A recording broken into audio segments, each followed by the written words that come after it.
কি চিঠতে আসছেন? কে যেন আজহার নাকি মাজার একজন আছে, এই কাকু আছে, তিনার নাম হচ্ছে ডক্টর মিজানুর রহমান আজহারি। কাকু বলেন তো তিনি কি করছে? আগে ওরা খাইছে, এখন এরা খেতেছে না, কি বলছে না? একদল খাইছে আরেকদল খাওয়ার জন্য রেডি হয়ে আছে। কাকু মিজানুর রহমান আজহারি হুজুর কি ভুল বলছে বলেন তো? আপনারা খাচ্ছেনই তো, বাজার ঘাট দোকানপাট থেকে তো খাচ্ছেন, এখন মাদ্রাসা মসজিদও ছাড় দিচ্ছেন না।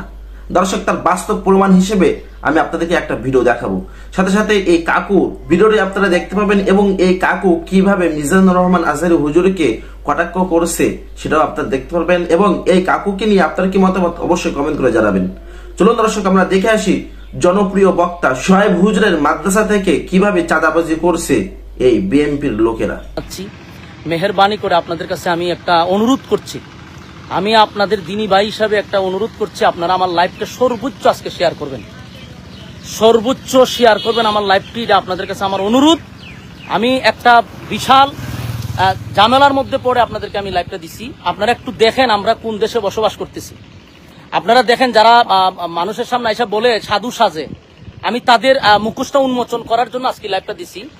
আমার হবিগঞ্জ জেলার মাতুবপুর থানার শাহজাহানপুর ইউনিয়ন এটা এতার এগিয়ে গেছেন শাহজাহানপুর ইউনিয়ন। এখানে আপনি দেখেন আমার একটা প্রতিষ্ঠান, আপনারা জানেন যারা আমার পেজটিতে আছেন। আমি আবারও বলছি, অনেকে কমেন্টস করতেছেন, ভাই কমেন্টস করার আগে ভিডিওটা শেয়ার করেন, অত্যন্ত গুরুত্বপূর্ণ ভিডিওটা শেয়ার করেন। আপনাদের কাছে আমি অনুরোধ করছি লাইভের শুরুতে ভিডিওটা শেয়ার করেন। কিছু মানুষের মুখোশ উন্মোচন করা খুবই দরকার, এজন্য আমি লাইভটা দিচ্ছি। দেখেন আমার মাদ্রাসাটা আমি কতটুক যুদ্ধ করে এই মাদ্রাসাটা করছি আপনাদের জানার বাকি নাই। এই মাদ্রাসা করতে গিয়ে আমি বহু যুদ্ধ এবং মানে 15 দিন 1 মাস পর্যন্ত আমি সংগ্রাম করে এলাকাবাসী নিয়ে আমি মাদ্রাসাটা আমি করছি। এখন এই মাদ্রাসার মাটির প্রয়োজন, আজকে আমরা অনেকদিন ধরে মাটির প্রয়োজন। আমি আমার সামনে মাহফিল আসতেছে, মাটি পালাবো, এই জন্য আমি গতকালকে একজন আমারে মাদ্রাসার জন্য মাটি দিছে। এক ভাই বলছে যে আমার জমির থেকে আপনি মাটি আনেন, আমি আপনার মাদ্রাসায় মাটি দান করছি, আপনার মাটি ফালান। এখন আমার প্রশ্ন হলো, একজনে আমার মাদ্রাসায় দান করছে মাটি, সেই মাটি আমার মাদ্রাসায় ফালাবো, এখানে আমি চাঁদা দিতে হবে কেন? এখানে আমি কেন চাঁদা দিতে হবে? চাঁদার জন্য আপনারা দেখেন, চাঁদার জন্য আমার গাড়িটারে আটকায় রাখছে। এখানে আমার মাদ্রাসার মাটি নিতে দিতেছে না। এই দেখেন আমার গাড়ি আটকায় রাখছে তারা, আমার গাড়িতে মাল নিতে দিতেছে না। এরপরে এখানে আপনারা একটু দেখেন, আশ্চর্য বিষয় হলো একটা প্রতিষ্ঠান, মানুষ যেখান থেকেই হোক, মানুষ প্রতিষ্ঠানের প্রতি একটা দরদ থাকে, একটা মায়া থাকে, আসে না। আমার এখানে একজন আছে, এরা আমার এলাকারই, তো এখানে এদের বক্তব্য হলো যে আমাদের কিছু এখানে নাই, এখানে আমরা চেয়ারম্যানের নির্দেশে আমরা গাড়ি আটকাইছি। এরা আমার গাড়ি আটকায় রাখছে, এটা হলো তাদের বক্তব্য, হলো আমরা চেয়ারম্যানের নির্দেশে আটকায় রাখছি। তো এদের সাথে তো আমার আর কথা বলে লাভ নাই, কারণ এরা নিরুপায়। চেয়ারম্যানের আদেশ রক্ষা করতে গিয়ে আমার গাড়ি আটকায় রাখছে। মাদ্রাসার মাটি ফালাবো আমি, আমার একজনের মাদ্রাসার মাটি দান করছে। এখন আমরা তো বিভিন্ন জায়গার থেকে রাস্তাঘাট থেকে চাঁদা নেই, চাঁদাবাজি, তারপরে বিভিন্নভাবে আপনার বিভিন্ন জায়গার থেকে চাঁদাবাজি হচ্ছে, বাজার আট থেকে যেখান থেকে পারে এখান থেকে এখন ধুম ধারাক্কা চাঁদাবাজি চলতেছে। এখন আমি বাংলাদেশের একটা বড় দলকে বলছি যে আপনাদের এগুলা বিষয়গুলো অবগত থাকা দরকার। আরে ভাই, তুই খাস বিভিন্ন জায়গার থেকে, অসুবিধা একটা মাদ্রাসার থেকে তো আমাদের এই জিনিসগুলো বোঝা দরকার। উনি আমার মাদ্রাসার মাটিটা আটকায় রেখে দিছে। আমি ওনারে ফোন দিছি, আমি ওনারে ফোন দেওয়ার পরে কিন্তু লাইভে আসছে। ওনারে আমি কয়েকবার ফোন দিছি, উনি আমার ফোনটা ধরে বলছে যে তোমার সাথে তো আগেরও কথা হয়েছিল, তুমি টাকা পয়সা দিলা না কেন? অথচ আগে একবার মাদ্রাসার মাটি ফালাইতে ওনাকে আমি 20,000 টাকা চাঁদা দিছি। উনার নিজস্ব লোকেরা আমার কাছ থেকে এই চাঁদার টাকা নিছে, আমার কাছে প্রমাণ আছে, ডকুমেন্টস আছে, উনি যে আমার কাছ থেকে চাঁদা নিছে এটার ভিডিও ক্লিপ আমার কাছে আছে। এখন উনি আবার চাঁদার জন্য আমার গাড়িটা আটকায় রেখে দিছে। কারণ আমি দেশবাসীর কাছে বলবো, মাতুবপুর থানার যারা আছেন তাদের কাছে আমি বলবো যে আপনারা দায়িত্ব পালন করতেছেন, যে কোনো প্রতিষ্ঠানও কি তারা মানবে না? হ্যাঁ, বিএনপির যারা আছেন, আমরা আপনাদেরকে মহব্বত করি, আপনারা নির্যাতিত একটা দল, আপনাদেরকে মহব্বত করি। আপনারা যে মাঝে মধ্যে বলেন যে কে চাঁদাবাজি করে, তো আপনাদের দলের লোকেরা যদি এইভাবে মাদ্রাসা মসজিদ থেকেও চাঁদাবাজি করে, এটা কি আপনাদের দলের জন্য কোনো কল্যাণ বয়ে আনবে? আমারে বলেন, এটা কি বিএনপির জন্য কোনো কল্যাণ হবে? মাদ্রাসা মসজিদ তো মানুষ মানার কথা। আমার মাদ্রাসাটা আমি যুদ্ধ করে মাদ্রাসা করছি, আজকে আমার মাদ্রাসা মাটি ফালাবো? এখানকার চেয়ারম্যানে তার গুন্ডা বাহিনী দিয়ে আমার মাদ্রাসার মাটি আটকে দিব কেন? আমি বারবার অনুরোধ করছি আমার মাদ্রাসা এটা ছেড়ে দেন। এরপর এরা বলতেছে এটা চেয়ারম্যানের নির্দেশ, মাটি ছাড়া হবে না। 2টা গাড়ি আমার সকাল থেকে আটকে রাখছে, আমি আমাদেরকে বেতন দিতে হবে না? 2 গাড়ি আমার আটকে রেখে দিছে, কোনো কথা তারা শুনতে রাজি না। টাকা দিব, তারপরে তারা মাটি ছাড়বে। আমার প্রশ্ন হলো, আমি আমার আরেক জায়গার থেকে আমি আমার কিনা মাটি দানের মাটি আমি যদি মাদ্রাসাত পালাই, এখানে আমি কেন চাঁদা দিব? আমি মাতুব্বর সমস্ত বিএনপির যারা আছেন তাদেরকে অবগত করছি, এটা আপনাদের জন্য কোনো দিন শুভ হবে না। এটা আপনাদের জন্য বড় ধরনের একটা ক্ষতি হয়ে দাঁড়াবে। আমি আপনাদেরকে এটা অবগত করার জন্য বিএনপির যারা আছেন মাতুব্বর থানার, আপনাদের কাছে আমি বিচার দিলাম। আমার মাদ্রাসা মসজিদ কোনো কিছু তারা মানতেছে না, সব জায়গা থেকে তাদের চাঁদা নিতে হবে। এর আগেও আমার মাদ্রাসা থেকে চাঁদা নিছে, 20,000 টাকা দিছি, এটা তার খুশি হয় নাই, এই জন্য আমার মাদ্রাসার মাটি আটকে দেওয়া হয়েছে। আমি আপনাদের কাছে বিচার দিছি। আমি টিউনু সাহেবের সাথে ইনশাল্লাহ কথা বলছি, আমি মাতুব্বর যাইতেছি, সমন্বয়কদের সাথে কথা বলছি, ওখানকার আইন শৃঙ্খলা বাহিনীর সাথে কথা বলছি। আমার তারা আশ্বস্ত দিছে যে আপনি আসেন, এটা আমরা দেখতেছি। তো আমি বিষয়গুলো আপনাদেরকে জানাইছি। মেহেরবানি করে আপনারা ভিডিওটা সর্বোচ্চ শেয়ার করবেন, তাদের মুখোশটা উন্মোচন করা দরকার। আমার ক্ষতি করতে পারে তারা, এই লাইভের পরে আমার ক্ষতি করতে পারে। আমি দেশবাসীকে আবারও বলছি, এই চেয়ারম্যান আমার ক্ষতি করতে পারে।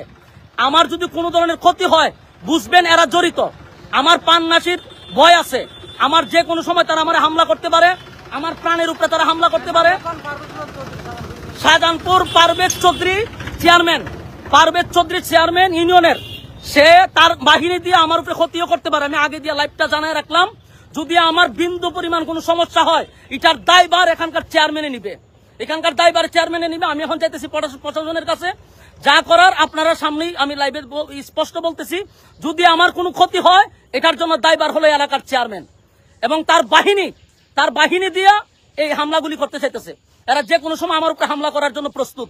আপনাদেরকে আমি এটা জানাইলাম, ভবিষ্যতে যদি আমার কোনো সমস্যা হয়, আমি আগে দিয়ে এটা প্রমাণ স্বরূপ রাখলাম যে আমার ক্ষতি এই চেয়ারম্যানে করার সম্ভাবনা আছে। আমি দেশবাসীর কাছে বলতেছি, সর্বোচ্চ আপনারা ভিডিওটা শেয়ার করবেন। মাতুব্বরবাসীদের কাছে ভিডিওটা শেয়ার করবেন। হবিগঞ্জ জেলার মানুষকে বলছি, ভিডিওটা শেয়ার করবেন। আল্লাহর রাস্তে বলছি, আপনারা আমার ভিডিওটা আজকে সর্বোচ্চ শেয়ার করবেন। এরা এত জুলুম আমার উপরে করতেছে, আমার সারা দুনিয়ার বালু যায়, আমার কিছু মাদ্রাসাত গেলে আর আমার বাধা দেয়, কোনো কিছু করলে তারা আমার বাধা দেয় কেন? কোন কারণে? এখনো কি স্বৈরাচার রয়ে গেছে? আমি তো দেখতেছি এর থেকে ভয়ঙ্কর এরা আমাদের সাথে ব্যবহারগুলো করতেছে।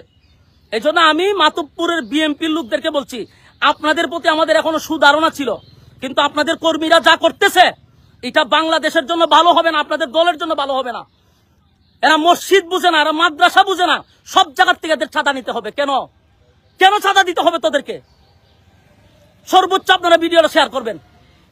কাকু, এবার আপনি কি বলবেন বলেন?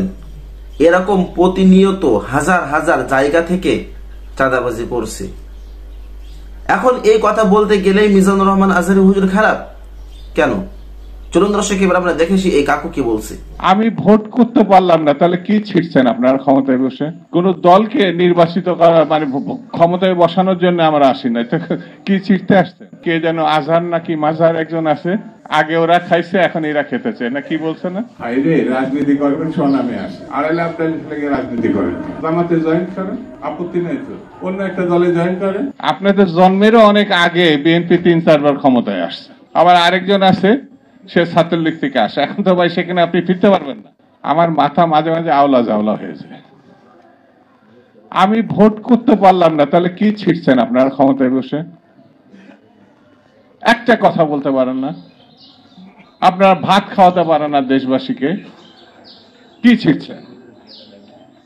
আইন শৃঙ্খলা পরিস্থিতি যে কোনো সময় থেকে খারাপ, কি করছেন আপনারা? কেউ বলছে না আপনাদের কোন দলকে নির্বাচিত করা মানে ক্ষমতায় বসানোর জন্য আমরা আসি না, কি ছিটতে আসছেন? আপনাদের এইসব শিশু সুলভ কথাবার্তা বন্ধ করেন।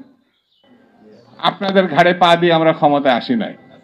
আপনাদের জন্মেরও অনেক আগে বিএনপি 3-4 বার ক্ষমতায় আসছে, আপনাদের জন্মের আগে। আপনারা যখন শিশু, 15 বছর বয়স, তখন আন্দোলন শুরু করেছিলাম আমরা, ছাত্র আন্দোলন। আগের কথা, আপনাদের বয়স 25 না? 25 আর 15 আর 10 25 শিশু যখন ছিলেন আমার আন্দোলন শুরু করেছিলাম, গণতান্ত্রিক আন্দোলন। এই সময় 15 বছরের পরে এসে 1 মাসে কি লাফালাফি করলেন?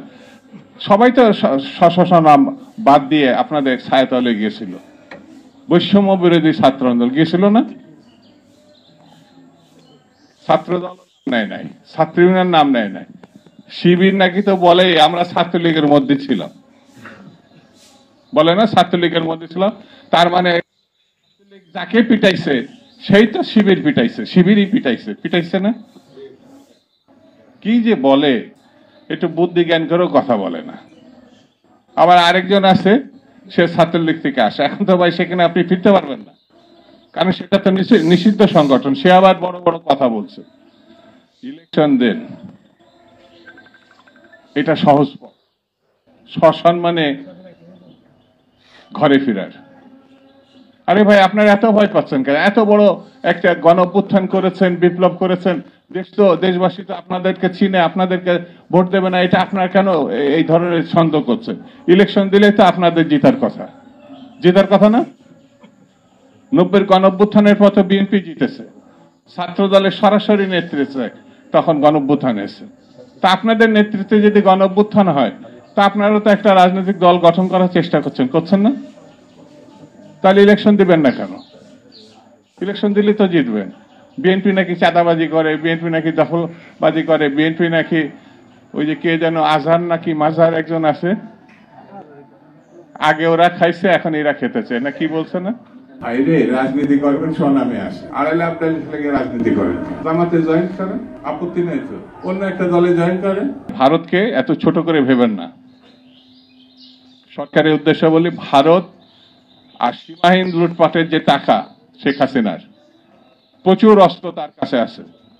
এই শক্তি কাকুকে নিয়ে আপনার কি মতামত অবশ্যই কমেন্ট করে জানাবেন। আজকে ভিডিও পর্যন্ত ভিডিও ভালো লাগলে লাইক দিবেন এবং বেশি বেশি শেয়ার করে অন্যকে দেখা শুরু করে দিবেন। আসসালামু আলাইকুম।